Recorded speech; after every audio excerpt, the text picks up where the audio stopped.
Okay, I think we can start. Thank you very much, everybody, for joining this session where we will be sharing our report and we'll talk about the values and ideals for a fossil fuel non-proliferation treaty, something that we have been calling for as complementary to Paris Agreement. And before I get started and we talk a lot more about the principles, values, and ideals, let me quickly introduce myself and then briefly talk about the treaty. And I'll introduce panelists one by one. And we have an amazing panel, very rich experience, and they will share their engagement with this process and how we are taking forward our work as part of the treaty initiative. So I'm Harjeet Singh. I'm the Global Engagement Director with the Fossil Fuel Treaty Initiative. I'm based in New Delhi. And I'm going to request my colleague Shibayan to put the presentation.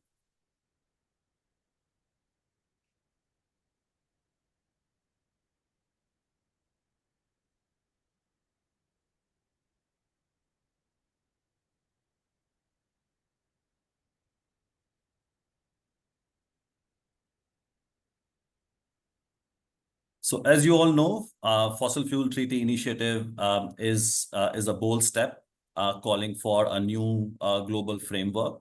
And if you are new to this idea, let me very briefly share why we are calling for it. Next slide, please.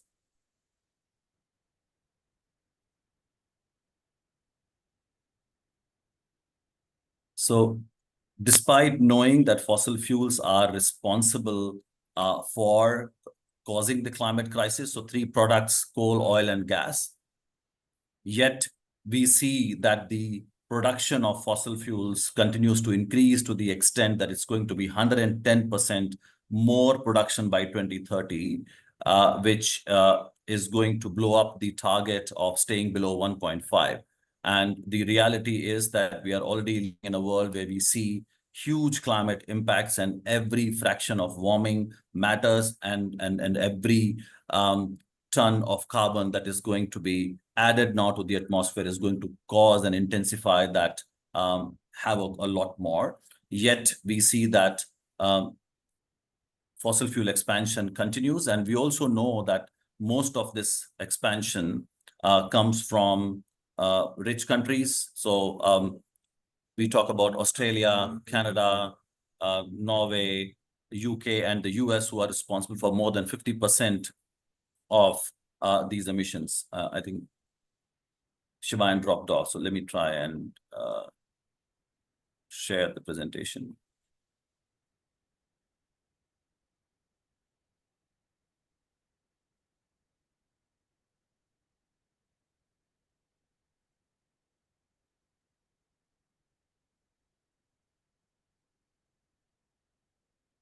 Do you see my screens?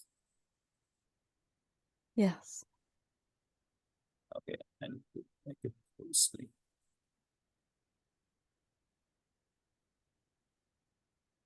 Do you see the slideshow now?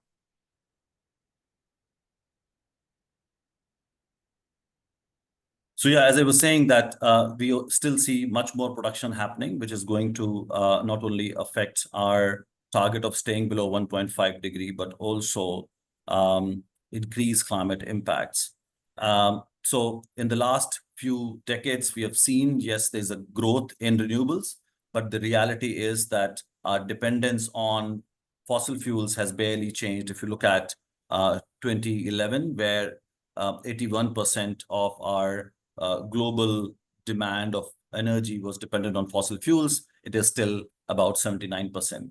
And it's not by accident. We know that this is clearly of connivance of fossil fuel industry and governments who have allowed fossil fuel production to continue to rather increase. And we see a lot of our public finances going to this industry in the form of subsidies and so on. So there is a whole design to keep the fossil fuel industry going, despite seeing that increase in renewables, which is largely feeding to the increased demand. And we also realize that there are some countries, as I mentioned, who continue to expand fossil fuels are more responsible. So they have a historical responsibility and they're continuing to exacerbate the problem. And this is where we have to call them out. So we need to also apply a framework which sets the time frame for countries based on their historical responsibility as well as capacity. At the same time, also demand international cooperation so that countries who have less responsibility and continue to remain dependent on fossil fuels for energy get that kind of support. So in this chart, I also have colleague Victor, who has also been very engaged with the equity analysis. So we can talk more about it if you're interested. So if we do not go for an agreement on fossil fuels, it's going to make transition harder. And that's exactly what we experienced over the last 30 years. And we'll also see stranded assets because we know that we are keeping the fossil fuel industry alive through in artificial ways by continuing to divert our scarce for financial resources. We also are going to increase risk to workers and communities, and it's going to delay economic diversification. And of course, it's going to increase climate impacts. And there are many more challenges that we are going to see. So to do that, that's why we called for a fossil fuel treaty. And as we stand, we have support of 13 nations led by Vanuatu, Tuvalu.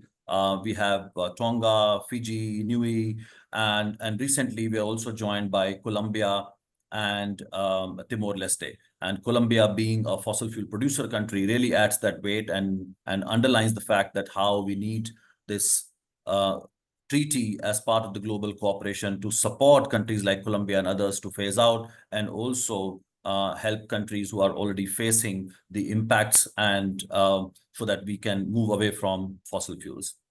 And it's not just countries, we also see a massive movement where we have more than 2,600 civil society organizations, 9 indigenous nations, 113 cities and subnationals, close to 1 million individuals now endorsing and supporting. And we have support of 800 parliamentarians, thousands of scientists, and including 17 banks. So this is a movement, and it's important to recognize that Paris Agreement is not going to deliver what we need. And the conversations have begun at COP28 after 30 years. But unless and until we have a treaty which is robust, we will not be able to deal with the crisis. And so that's why we have this treaty, which has 3 pillars. So just transition is absolutely central. That's what our goal is. And it won't happen unless we work on non-proliferation. And as the term says, we have drawn a lot from the new anti-nuclear movement. And we would like to stop all the expansion now of coal, oil, and gas, and demand a fair phase out supported by international cooperation and support. And when you look at these 3 pillars, I'm sure Harpreet is going to talk more about it. So that's why we needed to develop values and principles and ideals. Important because we now have 13 nations, and that bloc is going to start crafting the treaty. But before that process begins, we wanted to have a huge round of consultations and a very intense process so that we create a bedrock for the treaty to be developed. And I will request Harpreet to talk more about it. And Harpreet is a known human rights and active human rights lawyer and climate justice activist, and has been in this space for a very long time. And Harpreet was very engaged with these conversations and consultations. And she's going to walk us through the process that we ran and how we developed this report. So Harpreet, over to you. Thank you so much. And I was certainly part of a very active team led by Harjeet and Rebecca and others at the Non-Proliferation Treaty, but also with Satat Sampada, Jyoti, Heidi, and others supporting the delivery of engagement, which included undertaking over 20 consultations with more than 240 participants across Asia, Latin America, Africa, Europe, Pacific, and North America, but also focused on specific themes, including human rights, peace and security, health, labour, youth, faith, gender, Indigenous peoples.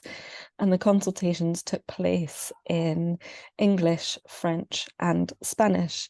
And in the following slide, you'll see a quote by a participant who really highlighted how valuable they found the process, speaking to the importance of participation and engagement and having the opportunity to really think more about the values and ideals that would underpin the 3 pillars that Harjeet has already presented. So one of the opportunities that were presented to me and Satat Sampada and the rest of the team was this idea that the treaty initiative was very keen not to replicate past approaches to development of international law. And so we took quite a creative and expansive approach to running the consultations. In the next slide, you'll see that we proposed the metaphor of a tree with thinking through the roots being the values and ideals, and the just transition, non-proliferation, fair phase-out pillars rooting from these values and ideals to propose mechanisms for operationalizing the treaty that would support a vision. And these are the key elements that we consulted participants on as well. So while participants were provided with background legal paper on certain international environmental and human rights and customary international law, they were also encouraged to think outside of these sources of law, acknowledging that they have to date fallen short to support a phase out of fossil fuels, and really wanting to leapfrog to provisions that would protect people and planet going forward. So today, this workshop is focusing on the roots that came through the consultations, and in the next slide, you'll see those in a little bit more detail, namely justice, rights, and the public good. So first, I should say that we obtained data across nearly 2,000 hours of engagement and have huge gratitude for everybody that participated and put forward really creative and expansive ideas.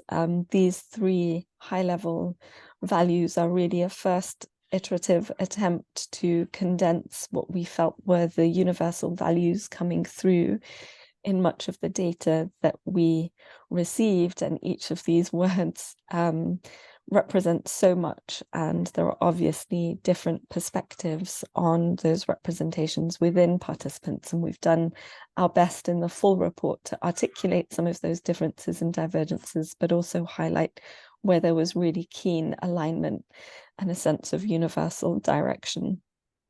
So on the following slide, I will delve into the key elements of justice that came out in more detail.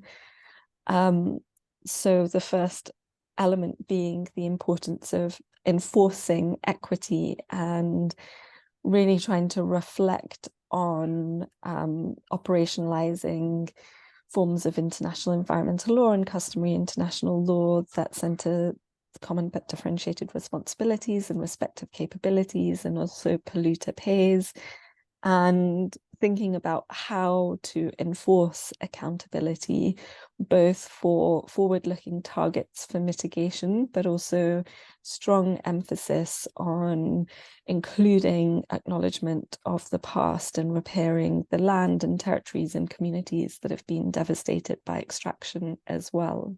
It was a really keen emphasis on national, regional, and global level enforcement being encouraged, and a holistic approach that recognized that the need for equity really comes from recognizing that the cumulative emissions in our atmosphere that countries in the global north are disproportionately responsible for are also already driving climate impacts today, and that can't be forgotten by only having a forward-looking mitigation approach. And so a real need to take a holistic approach to equity and enforcement of responsibility so that those countries not only have faster requirements to mitigate and stop reliance on fossil fuels domestically, but also to support transitions globally and potentially also to consider support for addressing the consequences of extreme flooding, drought, storms, sea level rise, and other climate change impacts already underway. The other element that came up here was a recognition to promote solutions that were just, but that didn't replicate forms of extractivism to raw earth minerals and metals that are required for the renewable energy transition. So that's where the post-extractive theme featured quite heavily. Participants also talked a lot about wanting to learn from the past, and participants offered information and sage reminders that even in the drafting and the adoption of the UNFCCC itself, there were many attempts to create legal architecture in the 70s and the 80s, proposals being made by civil society to operationalize responsibility that would mean that countries in the global north have compensatory requirements for failing to meet specific targets. There were even calls for taxes on fossil fuels consumed in early industrialized nations. And even the fourth and fifth drafts of the UNFCCC itself included references to notions of responsibility, which were, as we all know, ultimately taken out of the convention. But also we saw a replication of this in the drafting of the Kyoto Protocol, with Brazil seeking differentiated emissions reductions targets based on responsibility, and also a clean development fund that would accrue finances from penalties imposed on Annex 1 parties that failed to comply with their specific reduction targets. And that fund, it was proposed by Brazil, would support mitigation and adaptation globally. And of course, that petered out. And instead, the protocol's offsetting scheme, which is almost a perversion of the original proposal from Brazil, the Clean Development Mechanism, was set up. And again, the Africa Group of Negotiators in the drafting of the Paris Agreement proposed an equity reference calculator. So we've seen past attempts at doing this. So participants were really keen for the treaty initiative to learn from those and propose what a movement-led and civil society engagement-led approach could look like that could address some of the concerns about what it might mean to have a different result this time in trying to center equity and justice going forward.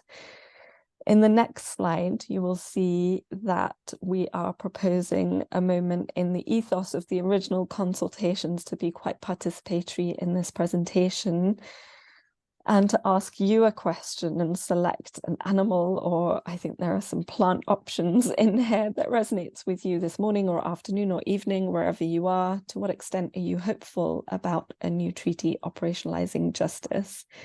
We'll share the link to the slide deck in the chat. And if you could just entertain us for a moment and pick an animal and move it along a spectrum line that you see on that slide deck, with cynical to the right and hopeful to the left, with depends on a lot in the middle. I'll pause for a moment for everyone to be able to access that slide deck, and then we'll carry on looking at rights and public good as the other two key universal themes that came up.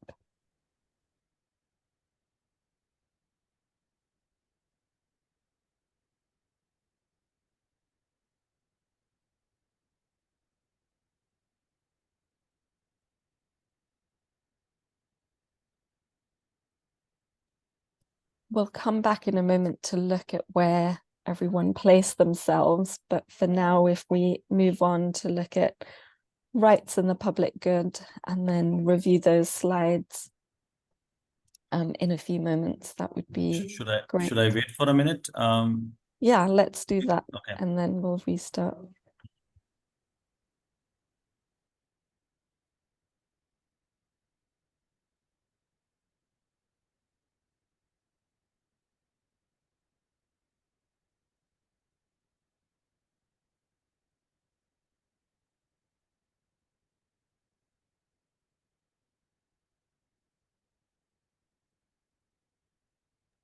Mina, thank you for your question. Hopefully you should be able to click on one of the emojis of an animal or a leaf or something and drag it along the spectrum line. But if that doesn't work, do send me a direct message and let me know where you'd place yourself, and I can do that for you.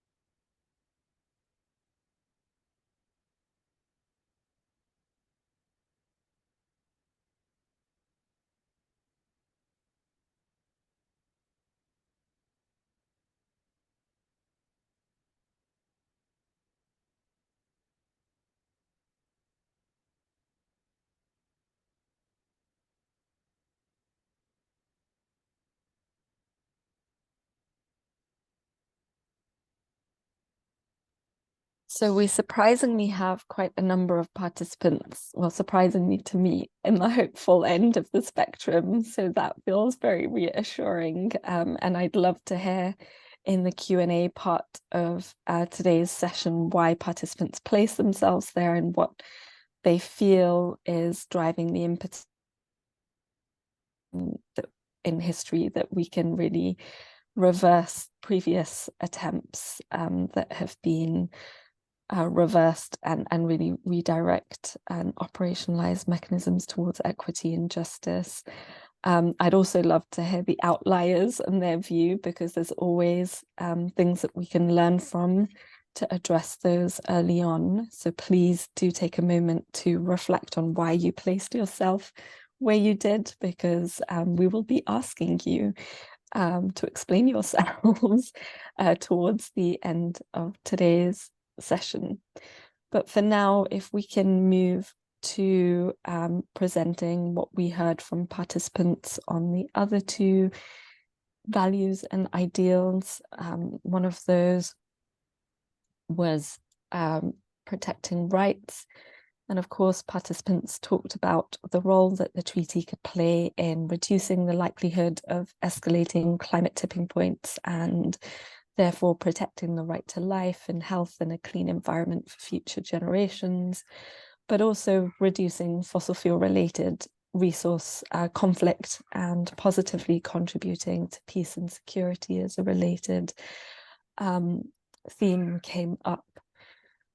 Participants talked about this importance of having both a forward-looking approach where rights are protected for future generations, but also an approach that recognizes the role history has played in creating our current context of rights violations, both at sites of fossil fuel extraction, from exposure to chemicals, to violence against land defenders and Indigenous peoples and human rights activists, and mechanisms that can think about how to hold states accountable for regulating corporate conduct, but also hold states accountable themselves and corporations accountable themselves for the ways in which they've been implicated in that exposure to toxic chemicals and violence.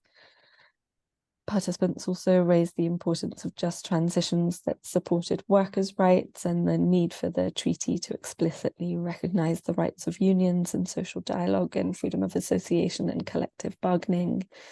but also the need for recognizing intersectionally just transitions that promote social protection through the life cycle as well as participation in procedural rights through the local, regional, and global design, implementation, and monitoring levels. So quite expansive calls for protection of rights throughout the treaty, and speaking of participation, a real call to treaty process limit corporate participation, especially corporations engaged in fossil fuel extraction, fossil fuel finance, and in promoting false solutions as well.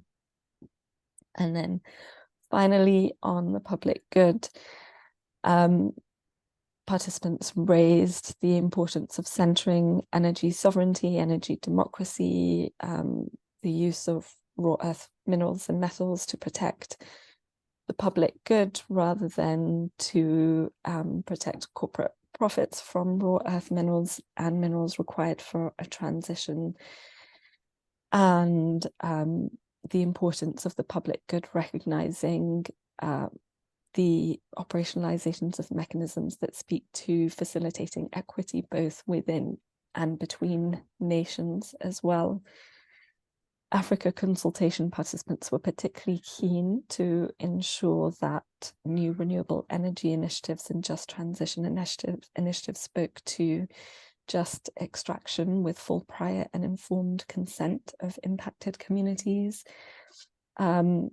But of course, there were a number of risks that came up in attempting to shift to a notion of the public good where well-being was centered over corporate interests, given other parts of international law, policy, and practice that participants felt were protecting fossil fuel interests and corporate interests, and the Energy Charter Treaty and other trade and investment provisions were raised. The nearly 7 trillion, I think it is now, dollars of private finance that has been provided to the fossil fuel industry by 16 largest banks since the Paris Agreement was signed, as another issue that's outside of the remit of a treaty to control, but reflects broader macroeconomic and international economic law, policy, and practice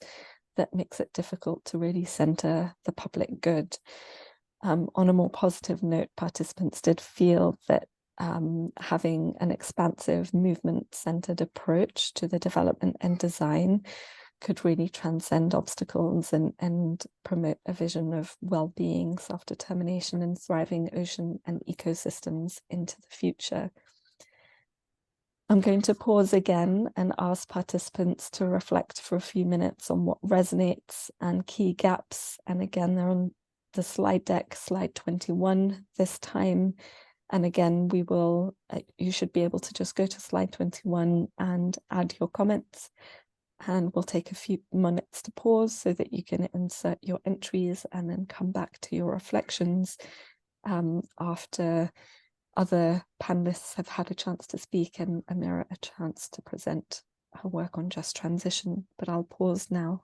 Thank you very much.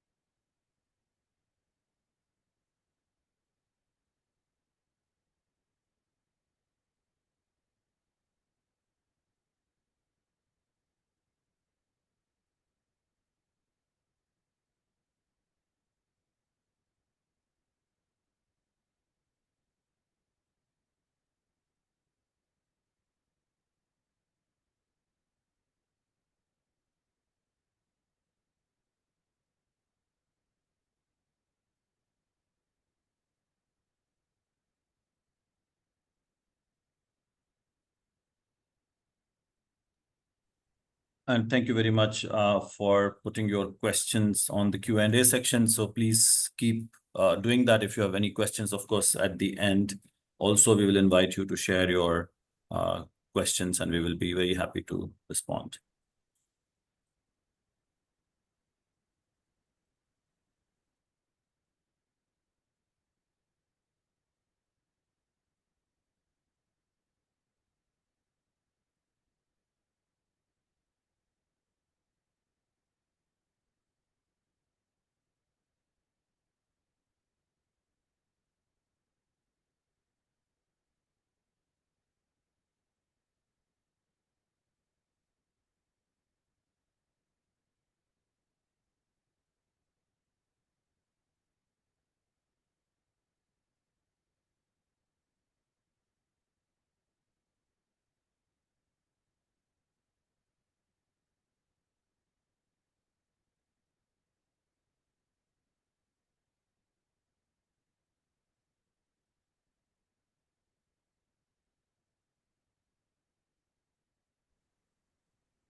Harjeet, did you want me to respond to some of the comments that have already come up now? Yes, please do. Okay. Please do. Great. So what resonates? A holistic approach, not just a climate issue. Thank you for whoever put that comment in. There were lots of comments that came up through the consultations on outside of supply of fossil fuels that could drive improvements through really having a holistic approach to enforcing equity, whether that's on energy provision or housing efficiency, transport, food production. So that was certainly something that came up. Gaps, somebody has put, not sure if international economic law includes free trade agreements and investment treaties. Yes, that came up quite significantly, whether it's world trade or bilateral or regional agreements. They were certainly raised as an obstacle to progressing well-being, public good and equity, and certainly some of the work that we've been discussing potentially going forward has been engagement with lawyers and others that have been attempting to embed sustainability provisions in those trade agreements and what type of engagement across these initiatives might look like going forward. Certainly the risk of the inability to enforce science on market decisions was raised.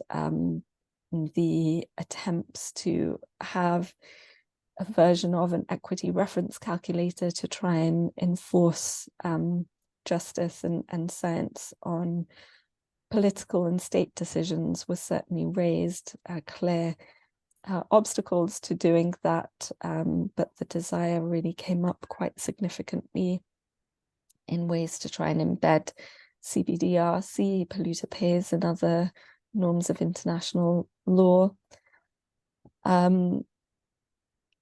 And I will pause there and come back to the equity question, as I know that that's something you wanted to ask one of the other panelists as well. And I'm sure you've heard enough of me for now.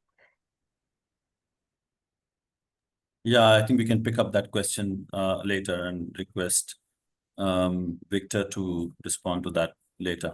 If that's okay. So I think we can move to the questions to Reverend James Fether and Victor now, if that's okay with you. Sure. Yes, thank you very much, Harpreet, for walking us through. And now I'm going to invite our three respondents who have been associated with the treaty initiative and have been doing a lot of work in their own areas. So let me briefly introduce Reverend James Bhagwan. Such a pleasure to have you. He's a prominent figure from the Pacific, known for his roles as a religious leader, as is clear from his name.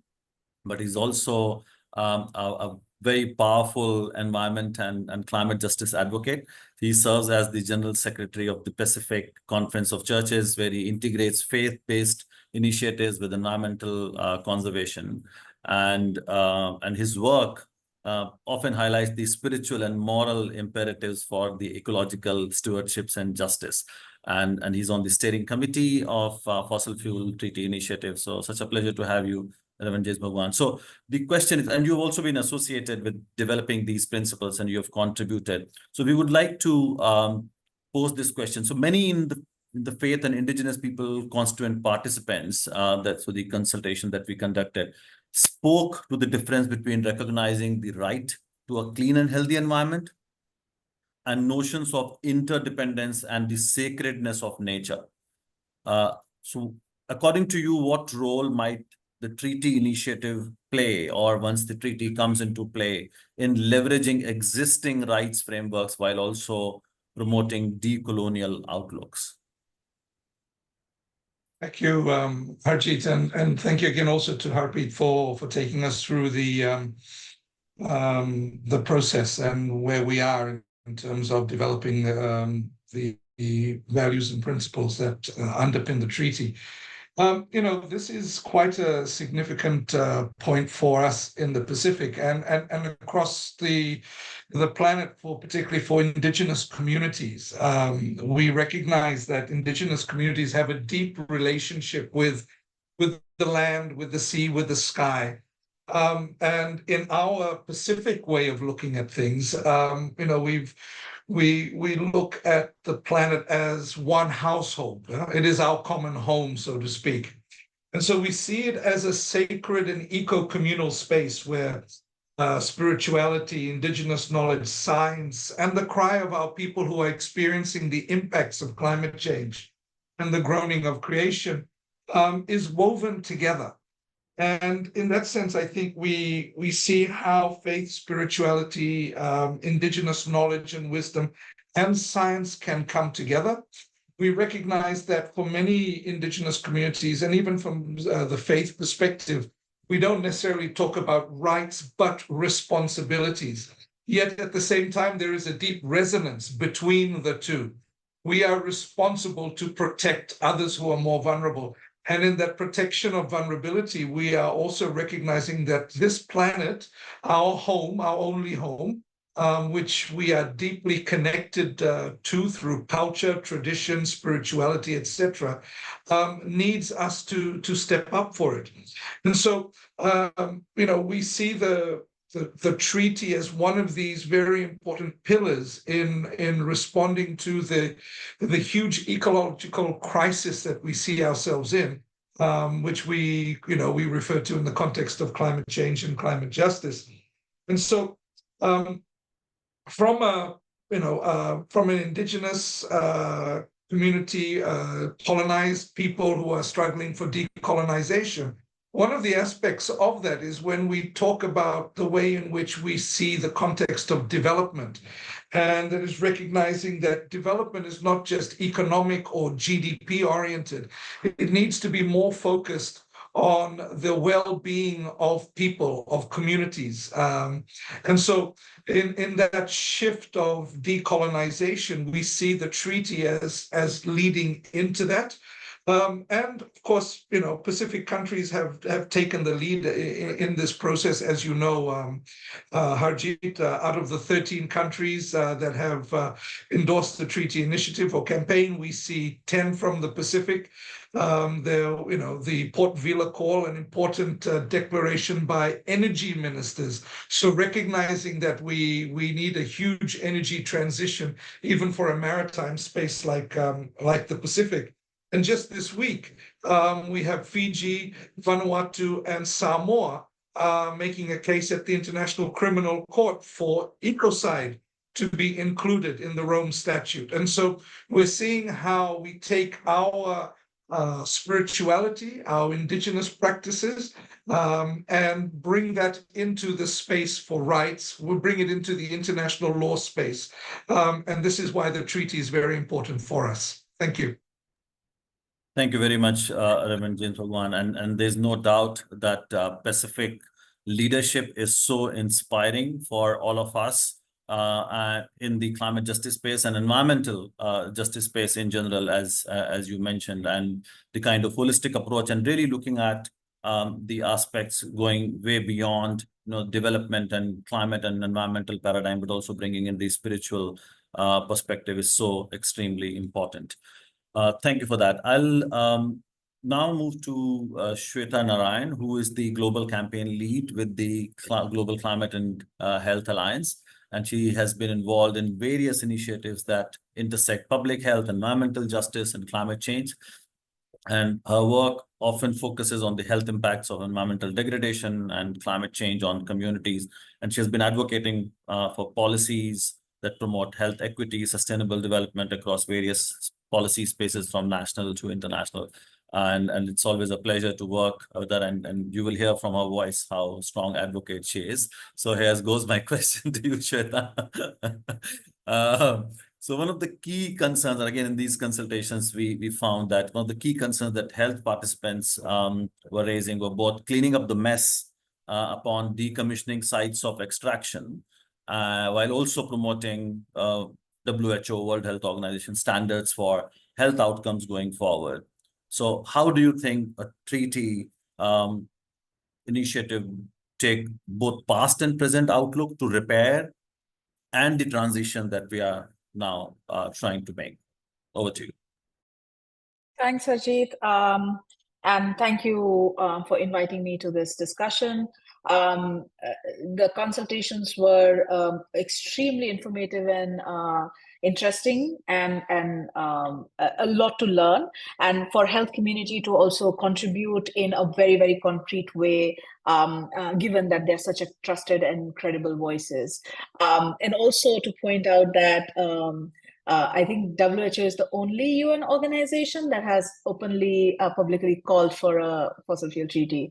And we're really proud that the health community is leading the way. As if you look at the history and social justice movement, health community has contributed a lot. And here is another example of that. To answer your question, I think Harpreet has, in many ways in her presentation, answered a big part of this question, which is that this is an opportunity in the process, in the way we design and come up with this treaty, is an opportunity to undo a lot of past mistakes. And I think definition-wise, that also falls within the framing of restorative justice. And when we are talking about remediation, when we are talking about cleanups, and they become important because we're dealing with a commodity, fossil fuels, coal, oil, and gas, which are extremely toxic, extremely harmful by their own, like their characteristic and their existence is, causes harm to people, and to the environment, and these harms stay in the environment over a period of time. So they are not just immediate and they move on. It's like some of these toxic chemicals stay in the environment, in the water, in people's bodies over generations. So we're talking about a long-term drastic impact. So and from that lens, remediation, cleanup, monitoring, and engaging communities who have been harmed in providing some of those capacities to be able to hold the violators accountable and hold the fossil fuel companies and the governments accountable become absolutely critical if we also want to build in trust to see that the treaty works in the future. So the restorative justice part of the treaty, from looking at cleanups, remediations, and not repeating the same mistakes as we go forward, and as we transition away from fossil fuels, becomes core to the treaty conversation. At the same time, as a climate and health and environmental health advocate, I personally feel and strongly believe that health is foundational in determining the success of this treaty. And that's because, not because I'm just a climate and health and environmental advocate, because I think health is such a personal subject, and it also has the power to bring a diverse group of people together, because health is a shared concern.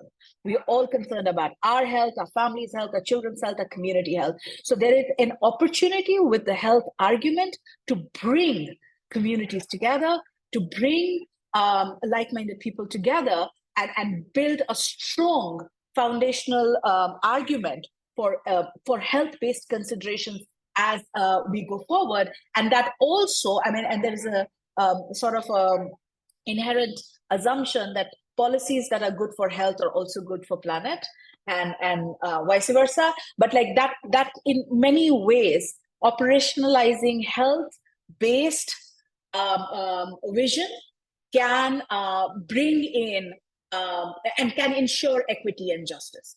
So I think as we are thinking of a future, we really need to keep health at the core of the decision making. We really need to ensure that there is health impact assessment, there is health equity, there is no discrimination among communities, and there is capacity built. And I think some of it was mentioned by Harpreet in terms of procedural justice and distributive justice that keeps health at the core of the conversation.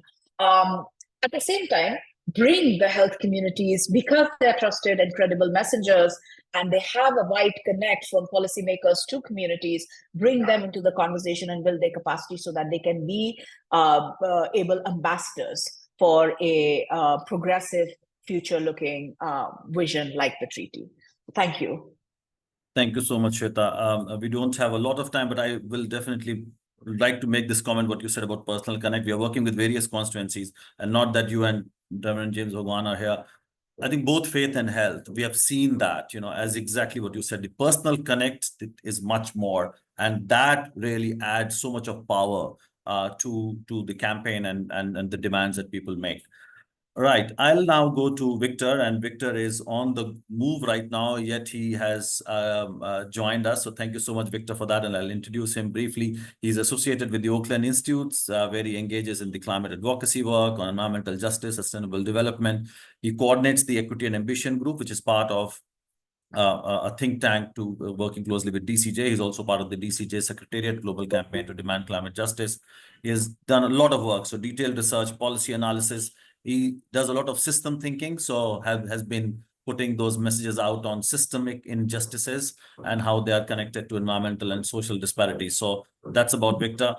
Victor, my question to you would be how, and again, your work on equity and justice. So how do you think treaty principles, values, and ideals connect with the work that you have been doing in pushing for equity and justice in the climate policy space? Thank you, Harjeet. Kind as always.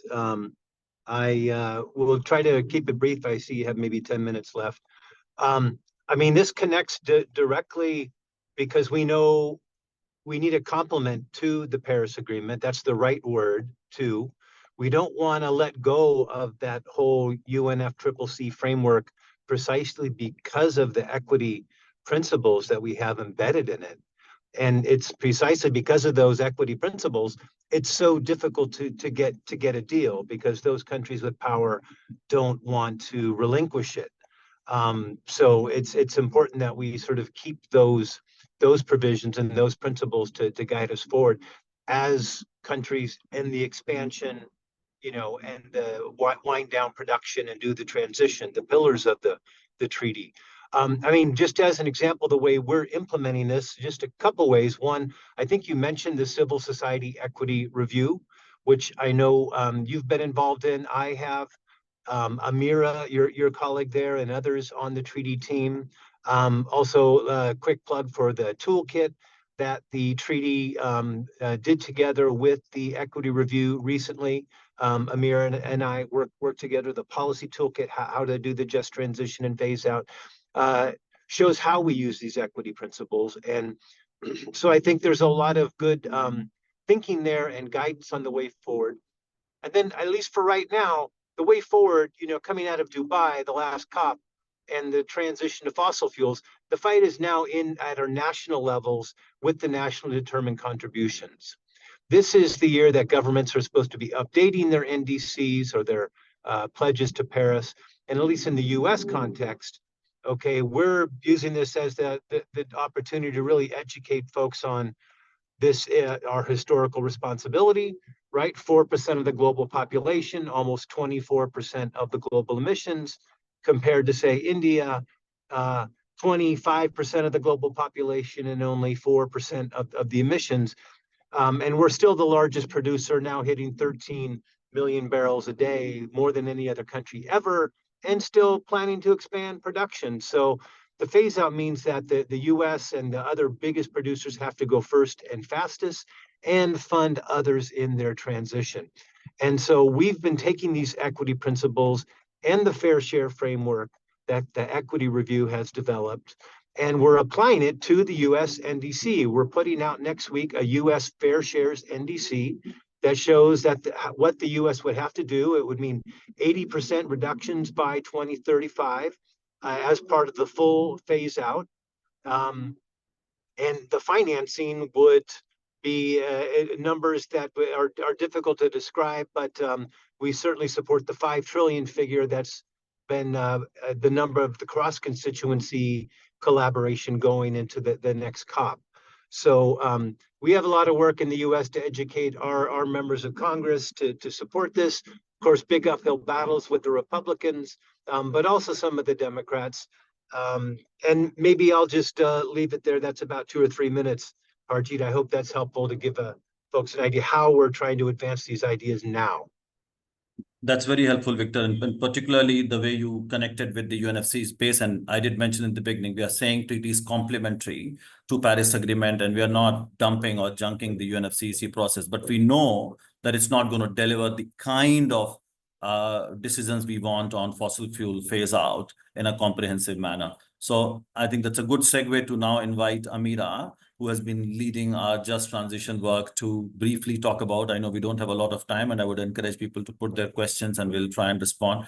And she's going to briefly share how it all then connects with the just transition work. And of course, we will have many more conversations. So this is just a quick preview of how these two pieces are connected. Over to you, Amira. Hi, everyone. And Just Amira heads our research and policy work at the Treaty Initiative. Over to you. thanks. Just shout if there's any problem with the slides, but it looks like they're working at the moment. So this diagram is, Victor was referring to that before, the Civil Society Equity Review, which I'm sure some of you are aware of or have been involved in, have sort of mapped out categories of countries in terms of how much capacity they have to make a transition, how much dependency they have on fossil fuels at the moment, and how much support they may need in order to make the transition. And this is from a kind of fair shares perspective. So, you know, the Global Just Transition is a key pillar of our treaty, of the treaty initiative. And a lot of that is about taking a step back from the discussions that are happening on just transition, because there's many very important discussions that are ongoing about just transition within national contexts. So in no way would we suggest that they are not very important, but we also need to step back and look at the global context. And, you know, the reality is that because of historical dynamics, economic and geopolitical marginalization, and the kind of ongoing impacts of colonization and neo-colonization, you know, like there is not an equal or level playing field when it comes to making a transition. And there's, you know, we believe a need to redistribute finances to support countries who have done the least to cause the crisis and who may be dependent on fossil fuels at the moment. And the international system is not creating incentives or pathways necessarily for them to make a transition. And so, like, this report, if you haven't seen it, is very foundational for our work, because it, you know, it gives a kind of theoretical foundation for thinking about how we use the carbon budget that we have remaining, which is very small, in a way which is fair to countries who are dependent on fossil fuels but need support to make the transition. So I will jump past this, but that's a diagram which maps out a kind of fair shares perspective on that. But I think the important thing to say is that, you know, international cooperation on managing a global just transition actually isn't there at the moment. And so what we're trying to do is understand what are different ideas about a global just transition and how might they become part of a treaty negotiation, or how might they be still important for international cooperation that we collectively as an initiative and a movement should be supporting, because they will reach that goal of global just transition. So what I've done in partnership with a number of you, including Harpreet as well, actually, is map some of the literature on just transition, is speak to different stakeholders about what's important right now that we should be understanding in terms of different approaches and proposals, see how they're evolving in the global conversation, and start to try and assess them from multiple perspectives. So yes, I will. Let me see if I can actually jump to, no, I haven't got it on these slides, apologies. So the way that this connects in with the principles, values, and ideals work is a treaty should not be promoting any mechanisms or instruments that are red lines for civil society, you know, that are worsening any of the inequalities that we've heard about today and are not contributing to those broad and important values and ideals that have been articulated for us by some of the most important stakeholders. You know, in the mapping process, we've identified there are 3 kind of cluster areas under which there are multiple ideas of solutions and proposals that could be perhaps part of a treaty. You know, there are those under debt, because debt injustice is absolutely critical to all of this. It's one of the biggest barriers to producer countries actually being able to make a transition.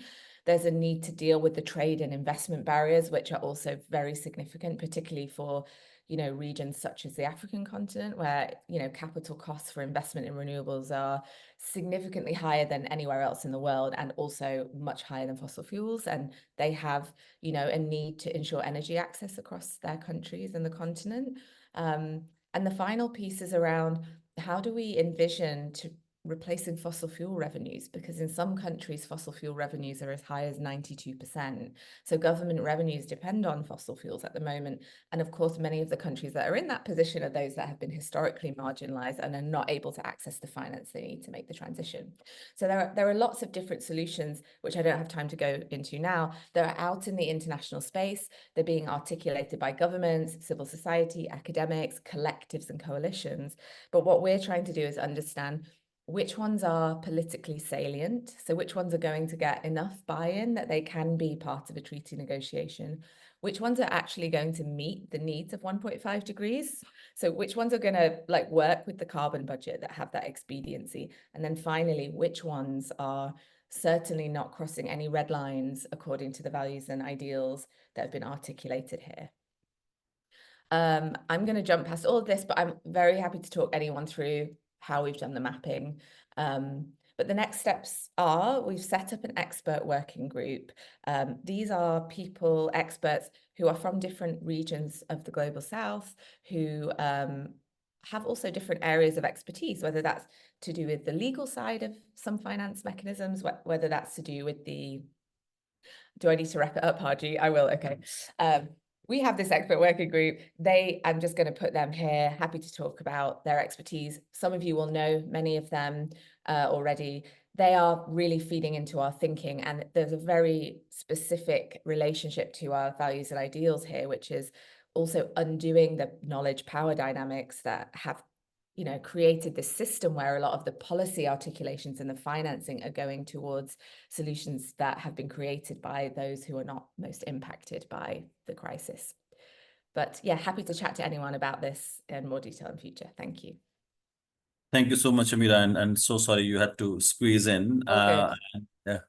Yeah, so we really wanted to connect the work that we are doing on principles, values, and ideals with how that's feeding into just transition, and not just that, all of that piece, all that work that then informs the legal work that we are doing to really develop that political pathway of how this block of 30 nations are now leading, how they can use all those inputs in terms of finance and just transition and principles to then actually craft the language of the treaty and start negotiating. So that's where we are.